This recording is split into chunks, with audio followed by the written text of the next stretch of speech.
This is a continuation of The Warlord of Mars by Edgar Burroughs, comprising chapters 5 and 6. On the Colean Road. If there be a fate that is sometimes cruel to me, there surely is a kind and merciful providence which watches over me. As I toppled from the tower into the horrid abyss below, I counted myself already dead, and Thurid must have done likewise, for he evidently did not even trouble himself to look after me, but must have turned and mounted the waiting fleer at once. 10 feet only I fell, and then a loop of my tough, leathern harness caught upon one of the cylindrical stone projections in the tower's surface and held. Even when I had ceased to fall, I could not believe the miracle that had preserved me from instant death, and for a moment I hung there, cold sweat exuding from every pore of my body. But when at last I had worked myself back to a firm position, I hesitated to ascend, since I could not know that Thurid was not still awaiting me above.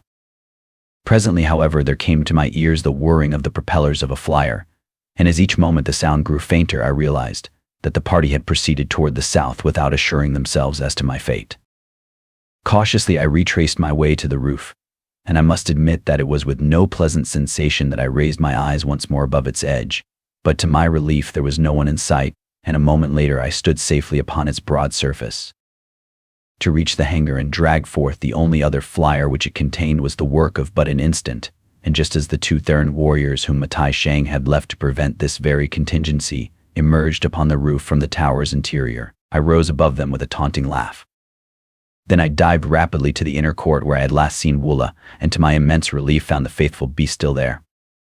The 12 great bants lay in the doorways of their lairs, eyeing him and growling ominously, but they had not disobeyed Thuvia's injunction, and I thanked the fate that had made her their keeper within the Golden Cliffs, and endowed her with the kind and sympathetic nature that had won the loyalty and affection of these fierce beasts for her. Woola leaped in frantic joy when he discovered me, and as the flyer touched the pavement of the court for a brief instant he bounded to the deck beside me, and in the bear-like manifestation of his exuberant happiness all but caused me to wreck the vessel against the courtyard's rocky wall. Amid the angry shouting of Thern guardsmen we rose high above the last fortress of the Holy Therns, and then raced straight toward the northeast and Kale, the destination which I had heard from the lips of Matai Shang. Far ahead, a tiny speck in the distance, I made out another flyer late in the afternoon. It could be none other than that which bore my lost love and my enemies. I had gained considerably on the craft by night, and then, knowing that they must have sighted me and would show no lights after dark, I set my destination compass upon her, that wonderful little Martian mechanism which, once attuned to the object of destination, points away toward it, irrespective of every change in its location. All that night we raced through the Barsumian void, passing over low hills and dead sea bottoms, above long deserted cities and populous centers of red Martian habitation, upon the ribbon-like lines of cultivated land which border the globe, encircling waterways, which Earthmen call the canals of Mars. Dawn showed that I had gained appreciably upon the flyer ahead of me. It was a larger craft than mine, and not so swift, but even so, it had covered an immense distance since the flight began. The change in vegetation below showed me that we were rapidly nearing the equator. I was now near enough to my quarry to have used my bow gun, but I could see that Dejathors was not on deck. I feared to fire upon the craft which bore her. Thurid was deterred by no such scruples, and though it must have been difficult for him to believe that it was really I who followed them, he could not very well doubt the witness of his own eyes, and so he trained their stern gun upon me with his own hands, and an instant later an explosive radium projectile whizzed perilously close above my deck. The Black's next shot was more accurate, striking my flyer full upon the prow and exploding with the instant of contact, ripping wide open the bow buoyancy tanks and disabling the engine. So quickly did my bow drop after the shot that I scarce had time to lash Woola to the deck and buckle my own harness to a gunwale ring before the craft was hanging stern up and making her last long drop to ground. Her stern buoyancy tanks prevented her dropping with great rapidity, but Thurid was firing rapidly now in an attempt to burst these also, that I might be dashed to death in the swift fall that would instantly follow a successful shot. Shot after shot tore past or into us, but by a miracle neither Woola nor I was hit, nor were the after tanks punctured. This good fortune could not last indefinitely, and assured that Thurid would not again leave me alive, I awaited the bursting of the next shell that hit, and then, throwing my hands above my head, I let go my hold and crumpled, limp and inert, dangling in my harness like a corpse. The ruse worked, and Thurid fired no more at us. Presently I heard the diminishing sound of whirring propellers and realized that again I was safe. Slowly the stricken flyer sank to the ground, and when I had freed myself and Woola from the entangling wreckage, I found that we were upon the verge of a natural forest, so rare a thing upon the bosom of dying Mars that, outside of the forest in the valley door beside the lost sea of Charus, I never before had seen its like upon the planet. From books and travelers I had learned something of the little-known land of Kale, which lies along the equator almost halfway round the planet to the east of Helium. It comprises a sunken area of extreme tropical heat, and is inhabited by a nation of red men varying but little in manners, customs, and appearance from the balance of the red men of Barsoom. I knew that they were among those of the outer world who still clung tenaciously to the discredited religion of the Holy Therns, and that Matai Shang would find a ready welcome and safe refuge among them, while John Carter could look for nothing better than an ignoble death at their hands. The isolation of the Kaolians is rendered almost complete by the fact that no waterway connects their land with that of any other nation, nor have they any need of a waterway, since the low, swampy land which comprises the entire area of their domain self-waters their abundant tropical crops. For great distances in all directions, rugged hills and arid stretches of dead sea bottom discourage intercourse with them, and since there is practically no such thing as foreign commerce upon warlike Barsoom, where each nation is sufficient to itself, really little has been known relative to the court of the Jeddak of Kaul, and the numerous strange but interesting people over whom he rules. Occasional hunting parties have traveled to this out-of-the-way corner of the globe, but the hostility of the natives has usually brought disaster upon them, so that even the sport of hunting the strange and savage creatures which haunt the jungle fastnesses of Kaul has of later years proved insufficient lure even to the most intrepid warriors. It was upon the verge of the land of the Keols that I now knew myself to be, but in what direction to search for Dija Thoris, or how far into the heart of the great forest I might have to penetrate, I had not the faintest idea. But not so Woola. Scarcely had I disentangled him than he raised his head high in air and commenced circling about at the edge of the forest. Presently he halted, and turning to see if I were following, set off straight into the maze of trees in the direction we had been going before Thurid's shot had put an end to our flyer. As best I could, I stumbled after him down a steep declivity beginning at the forest's edge. Immense trees reared their mighty heads far above us, their broad fronds completely shutting off the slightest glimpse of the sky. It was easy to see why the Kaulians needed no navy. Their cities, hidden in the midst of this towering forest, must be entirely invisible from above, nor could a landing be made by any but the smallest flyers, and then only with the greatest risk of accident. How Thurid and Madai Shang were to land I could not imagine, though later I was to learn that to the level of the forest top there rises in each city of Kaol a slender watchtower which guards the Kaolians by day and by night against the secret approach of a hostile fleet. To one of these the Hekador of the Holy Therns had no difficulty in approaching, and by its means the party was safely lowered to the ground. As Woola and I approached the bottom of the declivity, the ground became soft and mushy, so that it was with the greatest difficulty that we made any headway whatever. Slender purple grasses topped with red and yellow fern-like fronds grew rankly all about us to the height of several feet above my head. Myriad creepers hung festooned in graceful loops from tree to tree, and among them were several varieties of the Martian man flower, whose blooms have eyes and hands with which to see and seize the insects which form their diet. The repulsive callet tree was, too, much in evidence. It is a carnivorous plant of about the bigness of a large sagebrush such as dots our western plains. Each branch ends in a set of strong jaws, which have been known to drag down and devour large and formidable beasts of prey. Both Woola and I had several narrow escapes from these greedy, arboreous monsters. Occasional areas of firm sod gave us intervals of rest from the arduous labor of traversing this gorgeous, twilight swamp, and it was upon one of these that I finally decided to make camp for the night, which my chronometer warned me would soon be upon us.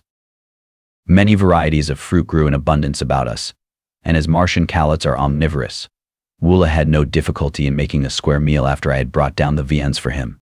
Then, having eaten too, I lay down with my back to that of my faithful hound, and dropped into a deep and dreamless sleep. The forest was shrouded in impenetrable darkness when a low growl from Woola awakened me. All about us I could hear the stealthy movement of great, padded feet, and now and then the wicked gleam of green eyes upon us. Arising, I drew my long sword and waited. Suddenly a deep-toned, horrid roar burst from some savage throat almost at my side. What a fool I had been not to have found safer lodgings for myself and Woola among the branches of one of the countless trees that surrounded us. By daylight it would have been comparatively easy to have hoisted Woola aloft in one manner or another, but now it was too late. There was nothing for it but to stand our ground and take our medicine, though from the hideous racket which now assailed our ears, and for which that first roar had seemed to be the signal, I judged that we must be in the midst of hundreds, perhaps thousands, of the fierce man-eating denizens of the Koalian jungle. All the balance of the night they kept up their infernal din. But why they did not attack us I could not guess, nor am I sure to this day, unless it is that none of them ever venture upon the patches of scarlet sward which dot the swamp. When morning broke they were still there, walking about as in a circle, but always just beyond the edge of the sward. A more terrifying aggregation of fierce and bloodthirsty monsters it would be difficult to imagine. Singly and in pairs they commenced wandering off into the jungle shortly after sunrise, and when the last of them had departed, Woola and I resumed our journey. Occasionally we caught glimpses of horrid beasts all during the day, but fortunately we were never far from a sward island, and when they saw us their pursuit always ended at the verge of the solid sod. Toward noon we stumbled upon a well-constructed road running in the general direction we had been pursuing. Everything about this highway marked it as the work of skilled engineers, and I was confident from the indications of antiquity which it bore, as well as from the very evident signs of its being still in everyday use, that it must lead to one of the principal cities of Kale. Just as we entered it from one side, a huge monster emerged from the jungle upon the other, and at sight of us charged madly in our direction. Imagine, if you can, a bald-faced hornet of your earthly experience grown to the size of a prize Hereford bull, and you will have some faint conception of the ferocious appearance and awesome formidability of the winged monster that bore down upon me. Frightful jaws in front and mighty poison sting behind made my relatively puny longsword seem a pitiful weapon of defense indeed, nor could I hope to escape the lightning-like movements or hide from those myriad-facet eyes which covered 3/4 of the hideous head, permitting the creature to see in all directions at one and the same time.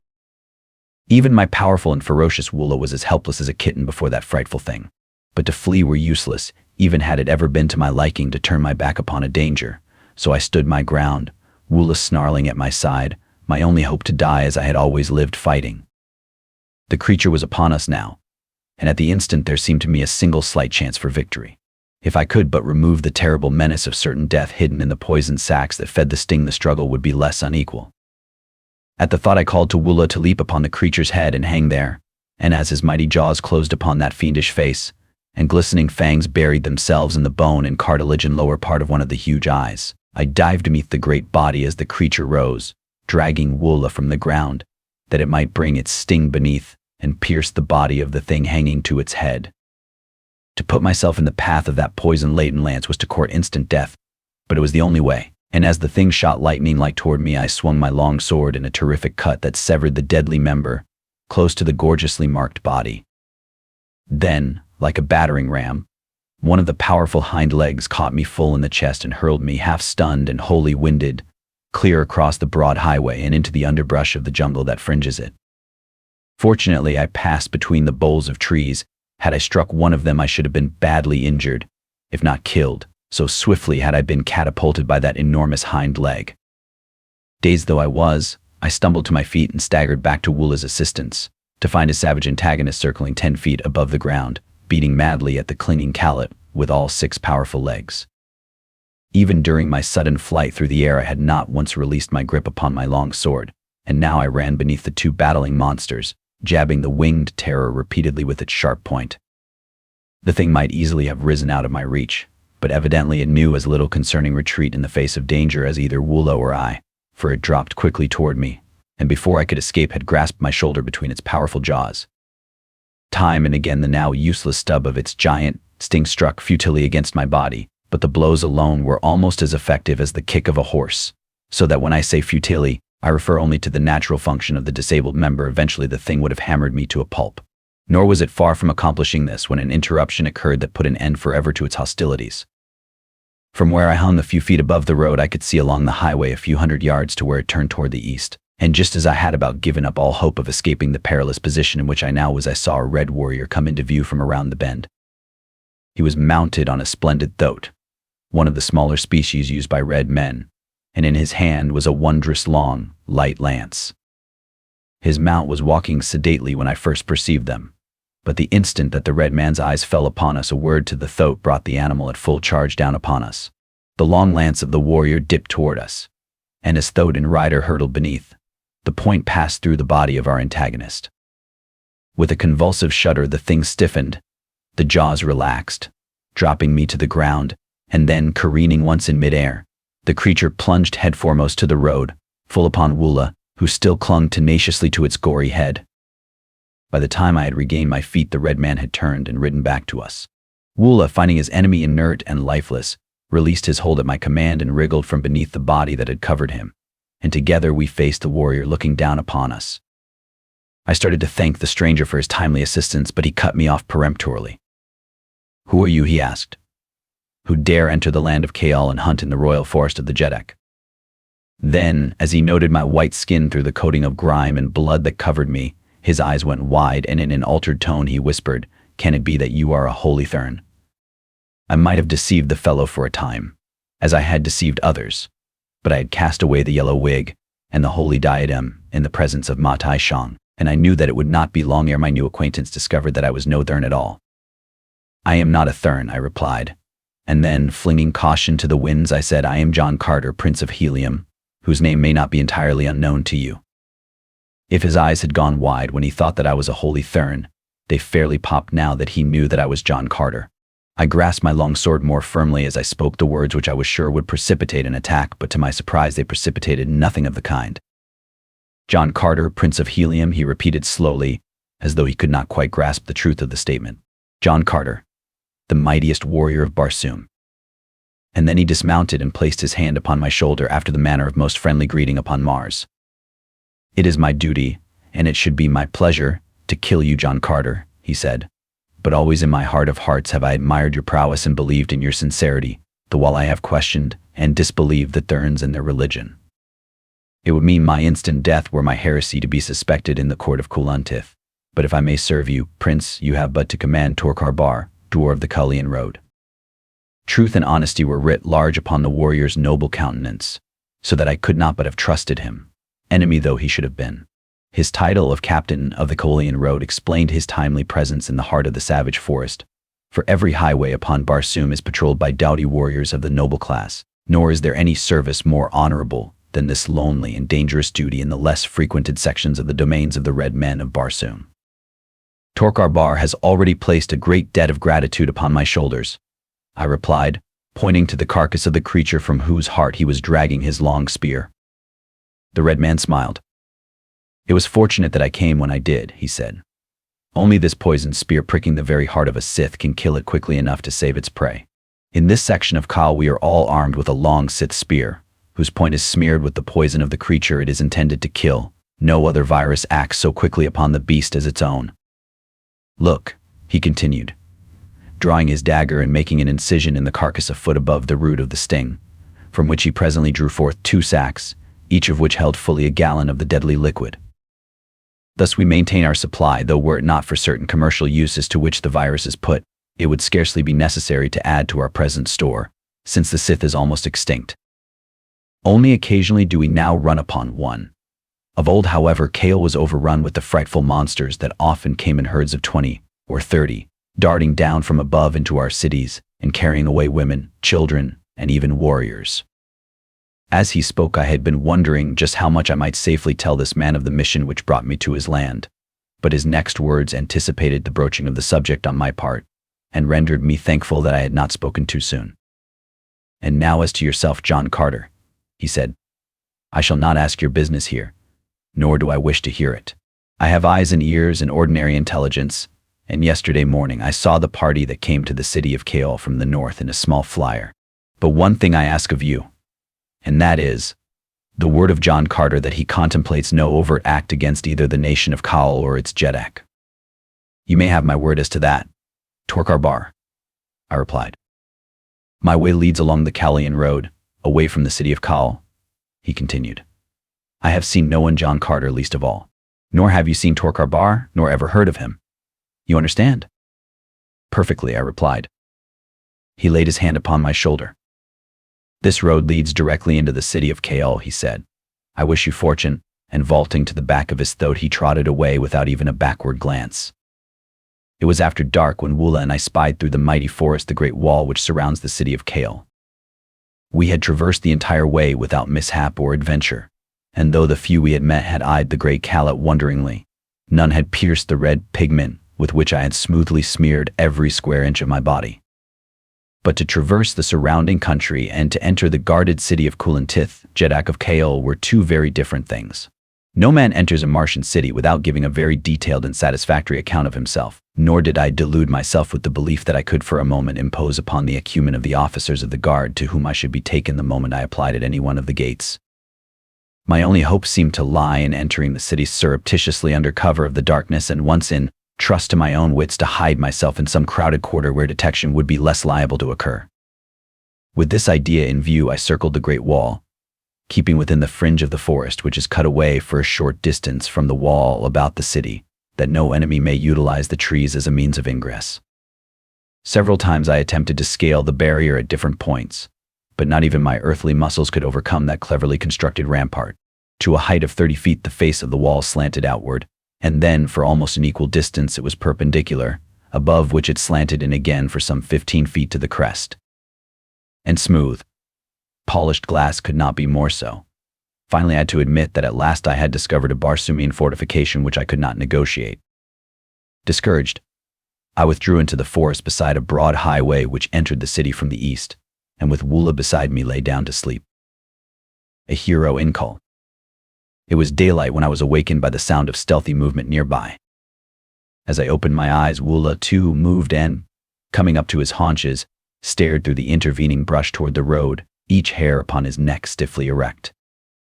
At first I could see nothing, but presently I caught a glimpse of a bit of smooth and glossy green moving among the scarlet and purple and yellow of the vegetation. Motioning Woola to remain quietly where he was, I crept forward to investigate, and from behind the bole of a great tree I saw a long line of the hideous green warriors of the Dead Sea bottoms hiding in the dense jungle beside the road. As far as I could see, the silent line of destruction and death stretched away from the city of Kale. There could be but one explanation. The green men were expecting an exodus of a body of red troops from the nearest city gate, and they were lying there in ambush to leap upon them. I owed no fealty to the Jeddak of Kol, but he was of the same race of noble red men as my own princess, and I would not stand supinely by and see his warriors butchered by the cruel and heartless demons of the waste places of Barsoom. Cautiously I retraced my steps to where I had left Woola, and warning him to silence, signaled him to follow me. Making a considerable detour to avoid the chance of falling into the hands of the green men, I came at last to the great wall. 100 yards to my right was the gate from which the troops were evidently expected to issue, but to reach it I must pass the flank of the green warriors within easy sight of them, and, fearing that my plan to warn the Kalians might thus be thwarted, I decided upon hastening toward the left, where another gate a mile away would give me ingress to the city. I knew that the word I brought would prove a splendid passport to Kale, and I must admit that my caution was due more to my ardent desire to make my way into the city than to avoid a brush with the green men. As much as I enjoy a fight, I cannot always indulge myself, and just now I had more weighty matters to occupy my time than spilling the blood of strange warriors. Could I but win beyond the city's wall, there might be opportunity in the confusion and excitement which were sure to follow my announcement of an invading force of green warriors to find my way within the palace of the Jeddak, where I was sure Matai Shang and his party would be quartered. But scarcely had I taken 100 steps in the direction of the farther gate when the sound of marching troops, the clank of metal, and the squealing of thoats just within the city apprised me of the fact that the Kalians were already moving toward the other gate. There was no time to be lost. In another moment the gate would be opened, and the head of the column pass out upon the death-bordered highway. Turning back toward the fateful gate, I ran rapidly along the edge of the clearing, taking the ground in the mighty leaps that had first made me famous upon Barsoom. 30, 50, 100 feet at a bound are nothing for the muscles of an athletic Earthman upon Mars. As I passed the flank of the waiting green men, they saw my eyes turned upon them, and in an instant, knowing that all secrecy was at an end, those nearest me sprang to their feet in an effort to cut me off before I could reach the gate. At the same instant the mighty portal swung wide and the head of the Kalian column emerged. A dozen green warriors had succeeded in reaching a point between me and the gate, but they had but little idea who it was they had elected to detain. I did not slacken my speed an iota as I dashed among them, and as they fell before my blade I could not but recall the happy memory of those other battles when Tars Tarkas, Jeddak of Thark, mightiest of Martian green men, had stood shoulder to shoulder with me through long, hot Martian days, as together we hewed down our enemies, until the pile of corpses about us rose higher than a tall man's head. When several pressed me too closely, there before the carved gateway of Kal, I leaped above their heads, and fashioning my tactics after those of the hideous plant men of Dor, struck down upon my enemies' heads as I passed above them. From the city the red warriors were rushing toward us, and from the jungle the savage horde of green men were coming to meet them. In a moment I was in the very center of as fierce and bloody a battle as I had ever passed through. These Kalians are most noble fighters, nor are the green men of the equator one whit less warlike than their cold, cruel cousins of the temperate zone. There were many times when either side might have withdrawn without dishonor, and thus ended hostilities. But from the mad abandon with which each invariably renewed hostilities I soon came to believe that what need not have been more than a trifling skirmish would end only with the complete extermination of one force or the other. With the joy of battle once roused within me, I took keen delight in the fray, and that my fighting was noted by the Kalians was often evidenced by the shouts of applause directed at me. If I sometimes seemed to take too great pride in my fighting ability, it must be remembered that fighting is my vocation. If your vocation be shoeing horses or painting pictures, and you can do one or the other better than your fellows, then you are a fool if you are not proud of your ability. And so I am very proud that upon 2 planets no greater fighter has ever lived than John Carter, Prince of Helium. And I outdid myself that day to impress the fact upon the natives of Kale, for I wished to win a way into their hearts and their city, nor was I to be disappointed in my desire. All day we fought, until the road was red with blood and clogged with corpses. Back and forth along the slippery highway the tide of battle surged, but never once was the gateway to Kiel really in danger. There were breathing spells when I had a chance to converse with the red men beside whom I fought, and once the Jedak Kulantith himself laid his hand upon my shoulder and asked my name. "I am Dodor Sojat," I replied, recalling a name given me by the Tharks many years before, from the surnames of the first 2 of their warriors I had killed, which is the custom among them. "You are a mighty warrior, Dodor Sojat," he replied, "and when this day is done I shall speak with you again in the great audience chamber." And then the fight surged upon us once more and we were separated, but my heart's desire was attained, and it was with renewed vigor and a joyous soul that I laid about me with my long sword until the last of the green men had had enough and had withdrawn toward their distant sea bottom. Not until the battle was over did I learn why the red troops had sallied forth that day. It seemed that Kulantith was expecting a visit from a mighty Jeddak of the north, a powerful and the only ally of the Kalians, and it had been his wish to meet his guest a full day's journey from Kale. But now the march of the welcoming host was delayed until the following morning, when the troops again set out from Kale. I had not been bidden to the presence of Kulantith after the battle, but he had sent an officer to find me and escort me to comfortable quarters in that part of the palace set aside for the officers of the royal guard. There, with Wula, I had spent a comfortable night, and rose much refreshed after the arduous labors of the past few days. Wula had fought with me through the battle of the previous day, true to the instincts and training of a Martian war dog, great numbers of which are often to be found with the savage green hordes of the Dead Sea bottoms. Neither of us had come through the conflict unscathed, but the marvelous healing salves of Barsum had sufficed overnight to make us as good as new. I breakfasted with a number of the Kalian officers, whom I found as courteous and delightful hosts as even the nobles of Helium, who are renowned for their ease of manners and excellence of breeding. The meal was scarcely concluded when a messenger arrived from Kulantith summoning me before him. As I entered the royal presence, the Jeddak rose and, stepping from the dais which supported his magnificent throne, came forward to meet me, a mark of distinction that is seldom accorded to other than a visiting ruler. "Care, Dodor Sojat," he greeted me. "I have summoned you to receive the grateful thanks of the people of Kale. For had it not been for your heroic bravery and daring fate to warn us of the ambuscade, we must surely have fallen into the well-laid trap.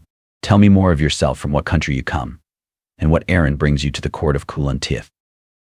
"I am from Hastur," I said, for in truth I had a small palace in that southern city which lies within the far-flung dominions of the Heliometic nation.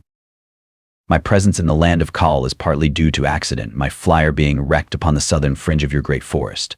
It was while seeking entrance to the city of Kal that I discovered the green horde lying in wait for your troops. If Kulantith wondered what business brought me in a flyer to the very edge of his domain, he was good enough not to press me further for an explanation, which I should indeed have had difficulty in rendering. During my audience with the Jeddak, another party entered the chamber from behind me, so that I did not see their faces until Kulantith stepped past me to greet them, commanding me to follow and be presented. As I turned toward them, it was with difficulty that I controlled my features, for there, listening to Kulantith's eulogistic words concerning me, stood my arch-enemies, Matai Shang and Thurid. "Holy Hekador of the Holy Therns," the Jeddak was saying, "shower thy blessings upon Dodor Sojat, the valorous stranger from distant Hastor, whose wondrous heroism and marvelous ferocity saved the day for Kael yesterday. Matai Shang stepped forward and laid his hand upon my shoulder. No slightest indication that he recognized me showed upon his countenance. My disguise was evidently complete. He spoke kindly to me and then presented me to Thurid. The black, too, was evidently entirely deceived. Then Kulan Tith regaled them, much to my amusement, with details of my achievements upon the field of battle. The thing that seemed to have impressed him most was my remarkable agility, and time and again he described the wondrous way in which I had leaped completely over an antagonist, cleaving his skull wide open with my long sword as I passed above him. I thought that I saw Thurid's eyes widen a bit during the narrative, and several times I surprised him gazing intently into my face through narrowed lids. Was he commencing to suspect? And then Kulan Tith told of the savage Kalat that fought beside me, and after that I saw suspicion in the eyes of Matai Shang, or did I but imagine it? At the close of the audience, Kulan Tith announced that he would have me accompany him upon the way to meet his royal guest, and as I departed with an officer, who was to procure proper trappings and a suitable mount for me, both Matai Shang and Thurid seemed most sincere in professing their pleasure at having had an opportunity to know me. It was with a sigh of relief that I quitted the chamber, convinced that nothing more than a guilty conscience had prompted my belief that either of my enemies suspected my true identity. A half hour later I rode out of the city gate with the column that accompanied Kulan Tith upon the way to meet his friend and ally. Though my eyes and ears had been wide open during my audience with the Jeddak, and my various passages through the palace, I had seen or heard nothing of Dejah Thoris or Thuvia of Parth.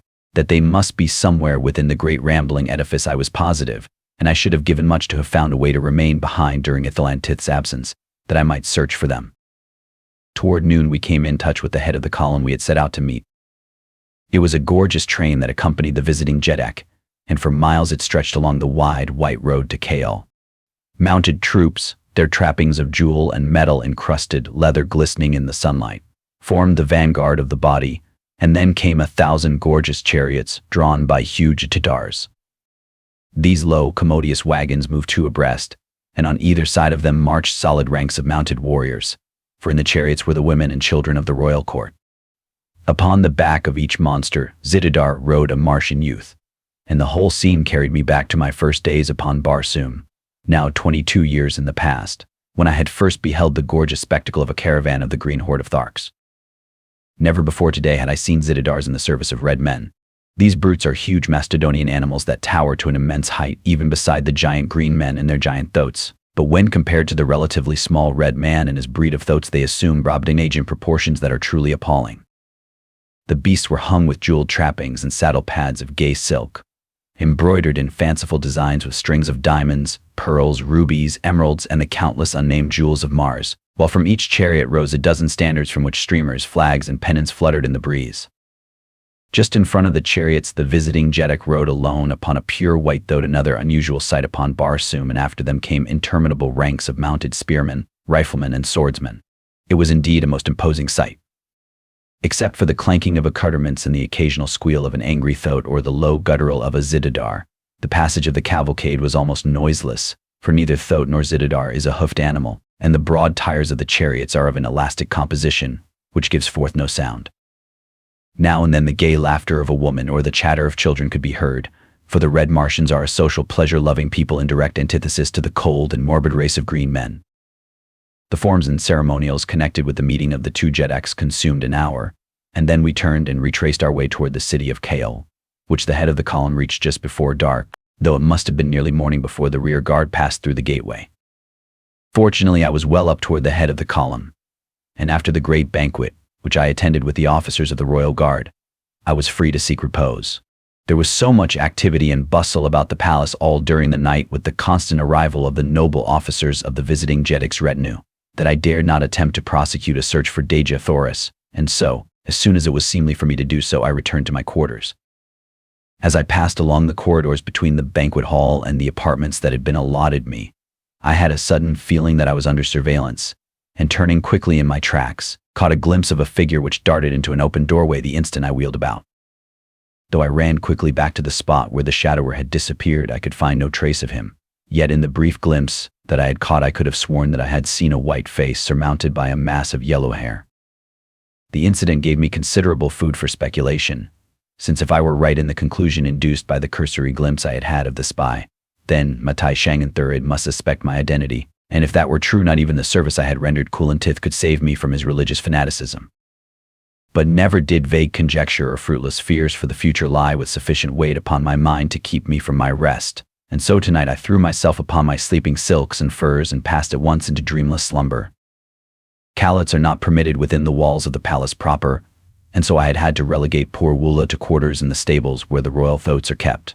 He had comfortable, even luxurious apartments, but I would have given much to have had him with me, and if he had been, the thing which happened that night would not have come to pass. I could not have slept over a quarter of an hour when I was suddenly awakened by the passing of some cold and clammy thing across my forehead. Instantly I sprang to my feet, clutching in the direction I thought the presence lay. For an instant my hand touched against human flesh, and then, as I lunged headforemost through the darkness to seize my nocturnal visitor, my foot became entangled in my sleeping silks, and I fell sprawling to the floor. By the time I had resumed my feet and found the button which controlled the light, my caller had disappeared. Careful search of the room revealed nothing to explain either the identity or business of the person who had thus secretly sought me in the dead of night. That the purpose might be theft I could not believe, since thieves are practically unknown upon Barsoom. Assassination, however, is rampant, but even this could not have been the motive of my stealthy friend, for he might easily have killed me had he desired. I had about given up fruitless conjecture, and was on the point of returning to sleep when a dozen Kolian guardsmen entered my apartment. The officer in charge was one of my genial hosts of the morning, but now upon his face was no sign of friendship. "Kulintith commands your presence before him," he said. "Come." This concludes the third part of 8 total of The Warlord of Mars by Edgar Rice Burroughs, produced by Best Audiobooks for free.